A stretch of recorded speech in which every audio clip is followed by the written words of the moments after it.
দার্শনিকের সম্পর্কে আমি বলছি। তামিলনাড়ুতে গোরা তেলেগু ব্রাহ্মণ পরিবারে ওনার জন্ম হয়েছিল। বুঝতে পেরেছ?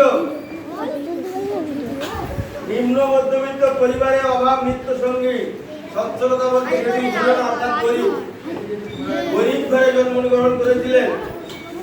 হ্যাঁ, গোরা ব্রাহ্মণ পরিবারের মা বাবা ঐতিহ্যগতভাবে ধর্মবিশ্বাসী। হ্যাঁ, আস্তে কথা বলবে না। এরা হিন্দু ধর্মের লোক, ধর্মবিশ্বাসী। 5 বছর প্রাথমিক বিদ্যালয় পড়ার পরে সে এলো ভেলোর কলেজে এবং তারপর মাদ্রাস খ্রিস্টান কলেজে। পড়াশোনা চলাকালীন ছেলেটি বৈজ্ঞানিক দৃষ্টিভঙ্গির পরিবর্তে ধর্মের দৃষ্টিকোণ থেকে সবকিছুকে বিবেচনা করতে শিখেছিল।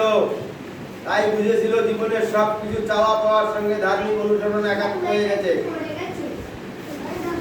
ছেলেটি মাদ্রাস খ্রিস্টান কলেজে ছাত্র হিসাবে বেশ কৃতিত্বের সঙ্গে বিএ পাস করেন। বুঝতে পেরেছ? কোথা থেকে পাস করেছিলেন? মাদ্রাস থেকে। এমন অসাধারণ কৃতিত্বের জন্য সেই ছেলেটির হাতে তারা ডক্টরেট স্যামুয়েল সথিয়ানাথন স্বর্ণপদক তুলে দিয়েছিলেন। এই ছেলেটির বয়স যখন 20 বছর, ছেলেটি মাদ্রাস বিশ্ববিদ্যালয়ে এমএ পরীক্ষার্থী। সে সময় এই পরীক্ষার অন্যান্য প্রশ্নের সঙ্গে একটি মৌলিক প্রবন্ধ রচনার বিধান ছিল। ছেলেটি এই সুযোগ নিয়ে বেদান্ত